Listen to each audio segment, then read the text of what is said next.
I'm back, and I'm still black. All right, so here's the deal. DJ Lowell here, your host of Between Two Perms. We do this every week. So we got a lot of things that we got to get to. First of all, your Black First is brought to you. This episode, ladies and gentlemen, is brought to you by the Royce Smith Law Firm. The choice is Royce, and we'll talk more about that later. And I want to let everyone know that we are located podcasting live from the craft beer store in Delaware County. The reason we're doing that is because June 27th, I will be hosting my first open mic comedy night here at the craft beer store, June 27th. It's going to be from 4 to 6, so it's going to be a happy hour open mic. How awesome is that? We're going to do two of them. 4 to 6 will be the first one. 5 minutes of comedy, do your best material. Anyone can participate. Then we're going to do a second one from 8 to 10. We're just trying to build this up to see how this mic can work. They're going to be doing a showcase here. So people that come to the open mic, if you're good, you'll get an opportunity to get paid in doing the showcase. So it's going to be a little bit noisy, but it's all good. Today's Black First is brought to you by the Roy Smith Law Firm. Black First is Thurgood Marshall. Thurgood Marshall was named the first African-American U.S. Solicitor General in 1965. Baltimore-born, Marshall graduated from Lincoln University in Pennsylvania and Howard University and became one of the nation's foremost civil rights lawyers. He served for many years on the NAACP Council. Marshall represented the plaintiff in the Brown versus Board of Education before the Supreme Court, which ruled that racial segregation in the public schools was unconstitutional. In 1954 and 1962, President John F. Kennedy appointed Marshall judge to the Second Circuit Court of Appeals. President Lyndon B. Johnson appointed the Solicitor General to the highest law enforcement position held as an African American at the time. In 1967, President Johnson named Marshall the first black associate justice of the Supreme Court. He was a recipient of the coveted NAACP Springman Medal in 1946. I'm not sure what that is. Got you Black First is brought to you once again by the Roy Smith Law Firm. Many black lawyers always have been inspired by Thurgood Marshall. Even if you're not, Thurgood Marshall was awesome. So we're going to get to it.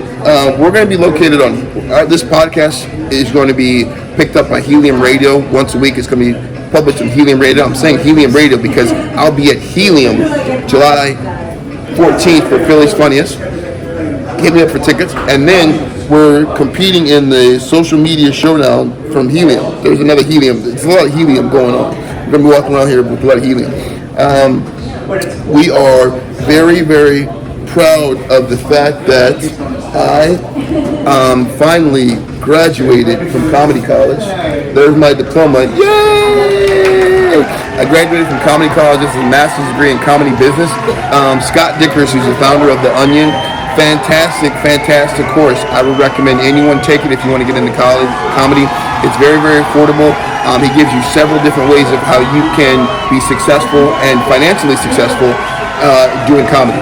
So congratulations, me, Ryan Kirkpatrick. I'm a college dropout. Everyone in my family has a master's degree or better. My mom's working on a PhD. This is important to me. I'm more proud of this than my future firstborn child. And then, listen. You know how everyone decorates their office with like degrees and stuff. We're recognized with the National Podcast Association Between Two Perms. Got a college degree. Listen, this is all going up on the wall. Just want to share that with you guys. Awesome. Thank you, neighbor. It's a beautiful day in my neighborhood. All right. Today's word of the day is a word that Stephen A. Smith on ESPN always says, and I heard someone else, Sonny, the attorney from The View, I heard her say this recently, so I figured I'd share it with you guys. And oh no, this is the wrong one. The word that I'm looking for is, how about this? Hey Siri, what's the definition of the word summarily? He always uses the word summarily. Summarily, it's an adverb in a summary manner without the customary formalities. So I guess the way Stephen A. Smith always uses it is that he just gets dismissed summarily or whatever. Listen, that word of the day is brought to you by Mifflin Street Cuts, and I wanted to use that word because Stephen A. Smith, I think the guy's articulate, but he always uses the same words. It's interesting. And then Sunny, who's very articulate, she's a brilliant lawyer, she used that word on The View. The next thing I want to give you guys is the quote of the day. As I just told you that I graduated from Comedy Business School, I finally found my ability to start something and finish something. I didn't pay for it on time. They almost sent me the collections. I apologize, but I did finally. They wasn't gonna give me my diploma until I paid, and there's a funny story about that. We'll tell you in another episode. But quote of the day from Oprah Winfrey, brought to you by Mifflin Street Cuts, is follow your passion. It will lead to your purpose. Oh, that's so amazing. That's from Oprah. And then the last thing is word of the day. Okay, we're good. All right, so next thing we're going to talk about specs. Come back to this. Talk about sports. Everyone wants to shit on LeBron James. It's easy. LeBron James has got a target on his back. I don't want to hear no more GOAT talk. LeBron exited in the first round of the playoffs. When MJ was in his prime, that never happened. So I don't want to hear any more GOAT talk about LeBron. Let's talk about Brady. Everyone wants to say LeBron is the GOAT. Yeah, he's the GOAT. That's great, right? He's not the GOAT. Michael Jordan's the GOAT. I'm distracted because people walking by and they're looking at seeing what's going on. We're at the craft beer store here in Delaware County. Brady has more rings than Montana. Everyone wants to call Brady the GOAT. Montana's a better quarterback, but Brady's got more rings. Jordan, it's not about rings. It's about the whole presentation, whole picture. Michael Jordan is the GOAT, hands down. No one will ever be better than Michael Jordan. LeBron is a fantastic specimen as an athlete. Fantastic, brilliant. He's on the Mount Rushmore. He's not the greatest of all time. Michael Jordan is. There's a pitcher hitter. I can't think of his name right now, and I think he plays for the Angels. I don't know who he plays for. We'll Google it later on. I think he's Japanese. He's a pitcher, and he's leading majors in home runs. We always do this in one take. I was just thinking about this. It's not on my sports thing. He's fantastic. He's awesome to watch. Power hitter, power pitcher. He's Babe Ruth. I wanted to talk about Naomi Osaka. This person recently left the, I think it was the French Open or the U.S. Open. She's a fantastic tennis player. She had mental health issues, and she decided she didn't want to address the media. Naomi Osaka, she's fantastic. She got to the point where she told everyone that she's got mental health issues and wanted to not address the media. They're fining her $15,000 every time she doesn't go to see the media, and she just was having issues with it. So let the girl live, let her alone. And then all of a sudden you get people like coming at her, attacking her, saying she's full. Pierce Morgan, you're a piece of shit. Sorry, mom, that I cursed, but the guy wants to say she's a bratty little girl. Mental health issues is a real thing. And for someone who's a competitive athlete, you know they want to be there. They want to be there. They want to compete. And for her not to walk away from a major championship, that's a real thing. So we need to take a step back and understand that mental health is a real situation. In politics, I don't understand the incentives, giving people incentives to get vaccinated. I get it, but it's sad. It's sad the fact that getting a shot in your arm can save all of us. But now so many people are ignorant and they're saying that, hey, we're going to give you lottery tickets. We're going to give you, tickets to a Sixers game. We're going to give you a nice t-shirt. I think it's ridiculous. I only say it's ridiculous because I did everything for free. If I would have known y'all was giving us it away down, I would have waited, okay? I don't understand what's going on. But it's like how you raise kids. We don't spank kids anymore. We give kids incentives to do good. I feel like we're all Uncle Joe's kids, and he's giving us incentives to do the right thing. It's a shame. It's a sham. There's a lot of voter suppression laws that are going on. I don't understand that. I am going to tackle that issue, and I'll address that more later. I don't know what happened with Trump's pants. Trump was speaking at some sort of RNC convention, and his pants, the whole story was his pants. When talking about anything that he said or was selling, they just talk about his pants. I don't understand it. I don't know if he had some MC Hammer pants. I don't know what was going on. Senator Manchin, I think you're a jerk off. Listen, dude, pick a side. Stop holding the Democrats hostage with your vote. Pick a side. I'm all about being a moderate, but every single issue, it comes down to what is Senator Manchin going to do? And he's voting with Republicans more than he's voting with Democrats. If you're a Republican, that's cool. Say you're a Republican and get on with it. Jesus. All right. Now I want to address something. For everybody, we have audio listeners and video viewers. For audio listeners, you guys are missing out on the experience. I urge you, I suggest you, I recommend you to watch the YouTube channel Between the Number 2 Perms, because you're missing out on a lot of cool stuff. And sometimes the audio, the audio's quality. This season, we're working on it. We're going to make it better, and we'll address that. In current events, Philadelphia is open for business again. Back open for business. So you want to go out there and you want to get a beer at a table. And I think you still have to wear a mask. But masks aren't going away anytime soon. But Philadelphia is open for business. I'm saying that because I'm from Philadelphia. Biggest thing that's going on in the news right now, cybersecurity. Believe it or not, I work for a big cable company. And we sell this. So if you want to talk about protection and cybersecurity situation, holla at your man. I don't say the name of my employer because if I say something stupid, I don't want to get fired. But yes, I can give you some cybersecurity if you need it. Ken Jennings still has my vote in regard to Jeopardy. They've had a bunch of different hosts in Jeopardy. Ken Jennings still's got my vote. I still think he's hands down the best. When you want to talk about GOAT, I think he is the GOAT when it comes to Jeopardy. I'm very excited that on June 24th, it's going to be one of my second highest rated episode was when I was with the Roy Smith Law Firm, Choice is Royce, and we've cultivated a good relationship. And the third highest rated film was Lou for You 2022. So what I'm going to do, because I'm so strategic, is I'm bringing the Choice is Royce and Lou for You 2022 to, if it's a topic of concern, we'll cover it on Between Two Perms. Yeah, so I'm bringing this all together. July 24th, we will be at the June 24th, we will be at the Roy Smith Law Firm, and it'll be myself, it'll be Royce, it'll be Lou, we'll have a panel, it'll be like, I'm gonna be like the Black Bill Maher. I'm looking forward to that. Once again, we're at the craft beer store. We're gonna be hosting an open mic. We're gonna call it Sunday Shenanigans. It's going to be featured. It's debut June 27th at 4 o'clock, 4 to 6. They're going to do open mic, 5 minutes. Anyone can join. Life is short. That's the show, ladies and gentlemen. I've got an episode right now. We're dropping an episode, or we're dropping not a local business, but this is Robin Elizabeth, who's a friend of mine who is very, very successful in Hollywood. And she's successful in Hollywood, and she has always been nice to me and always been cool to me. So we're going to see her journey and talk to her in the interview that we're dropping next to this. I'm not sure exactly about the sound quality, but that's the thing. We go raw with the Between Two Perms. If it doesn't do her justice, we will get her live on camera and make sure that we promote her brand. Life is short. Live, go out there, travel, do an open mic. Just try it for fun sometimes. It'd be awesome. Love people. COVID. We lost a lot of people. I had a neighbor who just told me her sister passed away. My mom is speaking over a funeral for one of her sister-in-laws on Monday. Life is short, man. Love the people that you love. Hug them. Tell them that you love them. Learn. I mean, life. You know, if you're done learning, hey, I got a degree. I'm 42. What? Life is short. If you're done learning, you're pretty much done. I'm still learning. I learned something a couple minutes ago. And I'm a comedian. And laughter is food for the soul. Live, love, learn, laugh. DJ One Take, DJ Lowell, your best. Between Two Perms, we out. Wait. Cheers.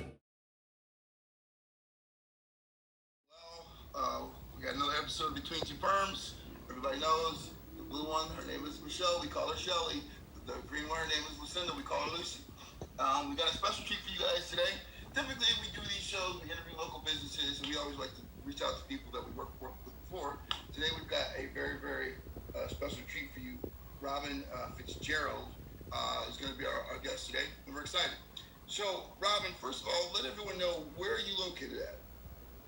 Hi, I am in Los Angeles. Thank you for having me. Oh, thank you for showing up. I mean, we got like 3 views last week, so maybe we can increase our viewership. The more people we get on here. But you're in Los Angeles, and the reason something that was fascinating about you, Robin, is we were reaching out and we've connected on Facebook, and Hollywood is a weird place, and you are someone genuinely that took the time, were kind, said kind words, and even did me some consultation in regard to, I obviously want to be in a space like you're in, and I really appreciated that. So I found yourself interesting.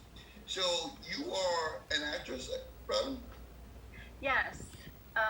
Yes, I am an actor, and I create some of my own content. And yeah, it's super fun. I love it. I wouldn't do anything else, and also it takes a lot of like time and work, and ask anything you want. How long have you been in that space? And in addition to that, how did it start? Were you a little girl? You saw Meryl Streep on TV one day? Like what did it happen? How did it start? Sure. So when I was little, for some reason, I was just always like the class clown in school. Like I would be voted like the class clown. I loved like making people laugh, but like it was usually like just my friends that were kind of like in on the joke, or like I think one time I remember writing like a fake pen pal letter. Like we had pen pals in like Indiana or something, because I grew up in Chicago, a suburb of Chicago. And Hey, we have to pause real quick. Yeah. Because you're a suburb of Chicago. There's only one question that matters: Cubs or White Sox? White Sox. We might have to restart this interview. I'm just kidding. Go ahead. Good stuff. Keep going. So anyway, whatever. So that was just me when I was younger, and I think that was something I always really wanted to do. I became a social worker. I'm a therapist now, part-time. A school administrator for Chicago Home Schools, and I was like, I don't want to do any of this. Like, I hate it. It's boring. This is stupid. None of this matters. So I started taking acting classes in Chicago for about 3 years, and then I moved to LA 3 years ago. So to answer your question, I've been here for 3 years. And so, first of all, a therapist and working for the Chicago public school system, that does kind of matter. But I understand what you're saying. You're passionate about what you're doing. You're doing, when you have a job that you love, it's not even like work anymore. It's just all you want to do all day long. My mom was a therapist, so I kind of understand how that works a little bit. But, Shelly, do you have one of those stories where it's like, well, it doesn't seem like you were living in your car if you were a therapist. It seemed like you had something good going on. But you just picked up one day and said, listen, if I'm going to do this, I got to be in LA. And that's just how you got out there? Yep. Yeah. I took, like I said, I trained at a few different places and took improv classes and stuff like that in Chicago for about 3 years. Did you do Second City? I did. Awesome. That's cool. IO in Second City. And then I just, my job as an administrator for Chicago Public Schools was like soul crushing. It just got to the point where I was like, yeah, I just need to do it. Would you say it was soul crushing because you weren't able to accomplish what you thought needed to be done because you were restricted within that space, or it was just a lot of work? When you say soul crushing, what do you mean? Yeah, it just was like it was like a goal that I had, like a check, like become a school district administrator, check. And then when you actually do it, I'm like, this is so, when I say it's soul crushing, I meant it felt like nothing really mattered. Like it felt like you weren't really, there was no like impact. There was no, like, you're just like holding meetings and you have to kind of say the things or make the decisions that come from like above you, and you're not really helping anyone, and there's all this systemic, not like terrible stuff involved, and it's just not good. Wasn't Arnie Duncan like the superintendent? Were you during his time, or was that after you? After. It was like, even like, I think Forrest Claypool was a period of time. They had him like interim, and then I don't remember who was like right after that, and then I was gone. So anyway, yeah, so then I came here, and it's like starting from square one. Like, I took a class and met some people, like met like a little community, and then kind of figured out like, okay, submitting to different agents, managers, having my first agent, and realizing like, whoa, I only got like a handful of auditions from this person in like a year. Mm-hmm. So I let them go, and then some people are like, that's kind of normal when you're new, but that's okay. And then I got other reps. So just kind of like learning everything, and learning that like, as soon as you get an agent and manager, that doesn't mean that you get like auditions for like box office films as like, what if, you know what I mean? Like, well, so when you get the agent and the manager, how much of it, because I haven't gotten to that space yet, but I've taken a kind of a different approach. Like, I create my own comedy shows, and I book people to be within those comedy shows. I'll book a headliner, opener, a mid, and like a musical guest. But I'm getting to the point right now where it's like, I'm grinding, but I want someone else to say, hey, go to this show, hey, do that, hey, apply for this, or hey, apply for that. So are you still on the grind, or do you leave a lot of that up to the people in your management who are managing you? You're still always, until you're still always doing it. Like, here's an example. I don't know if you watch SNL or. Of course. Okay. So Chris Red is someone who's also from Chicago. He did like the whole, Second City, main stage, everything. I couldn't believe when he was new on SNL how much of a grind it was for him. Like I was like, his like stand-up shows that he was doing everywhere, and he still was like really working a lot, and it really took him time. It feels like now he's on Keenan, and now he's on like another show, and it feels like so. Anyway, that's ways away from me. But I just mean, I think everyone is always kind of in a grind, like always also having to like market and do your own stuff until you get to like a level where you really have that exposure, and then people start calling you, like you become a series regular or something like that. Me being someone who loves doing stand-up and loves just making people laugh, and obviously you're a fast con too. Have you ever done stand-up? Is that something that's in your repertoire as well? I haven't.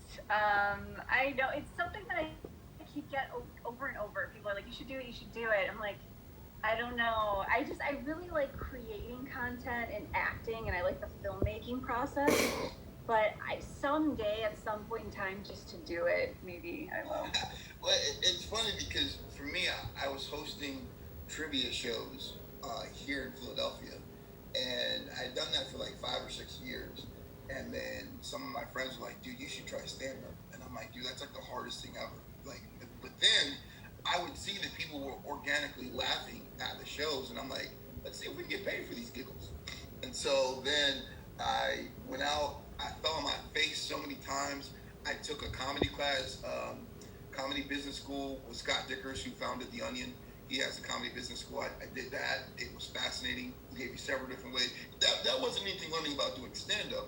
That was learning how you can make money within the comedy space. And so for me, I already done stand-up, but he was telling you to do all kinds of stuff. Go to the circus, juggle, write Hallmark cards, do a podcast, which is why I have a podcast now, but it was just a bunch of stuff. So what are you working on at the moment?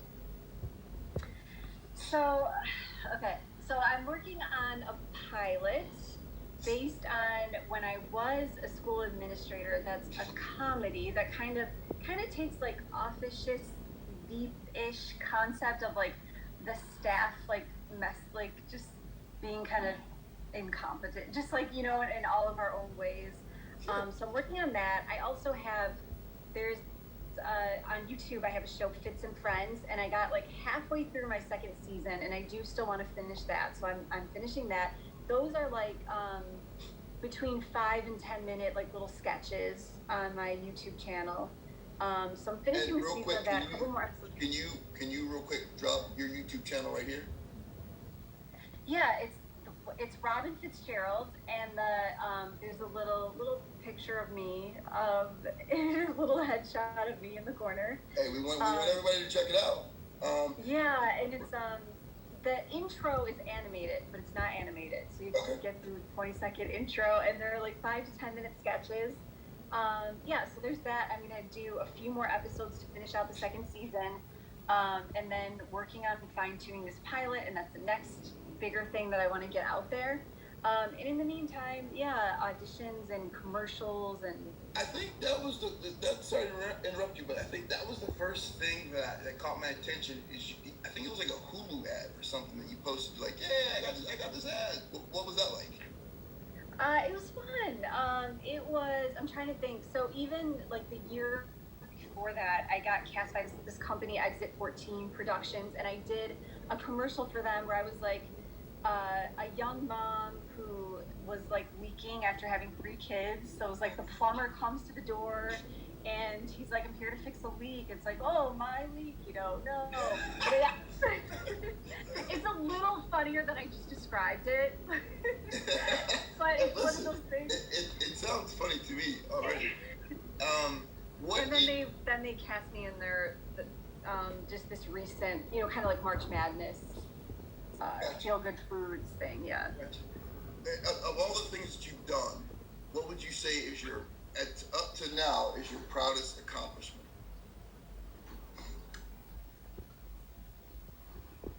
And this dude's over here spitting, putting people on the spot. Yeah. And you know, it's fine to say this. A lot of people will say, if you, and I'm not, I keep throwing Denzel Washington out there like I know the guy, and I don't. But I've seen an interview where he said, they always say, what's your favorite movie? And he said without hesitation, he was like, the next one. He's like, the best thing that I'm going to do is the next thing that I'm about to do next. So if you want to say the next thing, you should probably, I mean, that's more than I love that. I think the pilot will be the next thing, but I will say, I think Fits and Friends, my YouTube sketch, because it is something that I really loved, and a lot of it comes from personal experiences of mine that it was really fun to be able to make like come to life and with other actor friends of mine. And I've learned so much about the filmmaking process. So when you do check it out, you'll see the growth from season 1, episode 1 to season 2, episode 2. So it's just such a journey of me like learning everything, and it's super fun. So I've learned that myself, and I mean, obviously, if you watch, just to put it in perspective, you watch Seinfeld, you watch the first show, the pilot, and then you watch Where They've Gone. I mean, that's just the natural evolution of when you learn what you're doing. But our first episode was completely different than our most recent episode. We've done like, I think, 13 episodes now. And it's just like, everyone, my mom, everyone's watching, like, oh my goodness, you've grown so much in 13 episodes. So I totally get that, understand that. What is, if you can give us like a short-term goal and a long-term goal that you have, that you set for yourself, that you're shooting for? Short-term goal, first co-star appearance on a television show. Awesome. Long-term goal, pilot show, being on like a Hulu or like a non-network. I call them non-networks, but you know what I mean, like the streaming services. But like popular streaming services, like just not like not NBC, not CBS. Yeah, exactly. Okay, perfect. And that pretty much is what we wanted to hear from you. Do you have any final thoughts? And drop all of your social media. We'll put it in the show, but just tell us where we can find you at TikTok, Twitter, Instagram, wherever you're at, Facebook, all that stuff, and then we'll make sure that we direct some traffic there.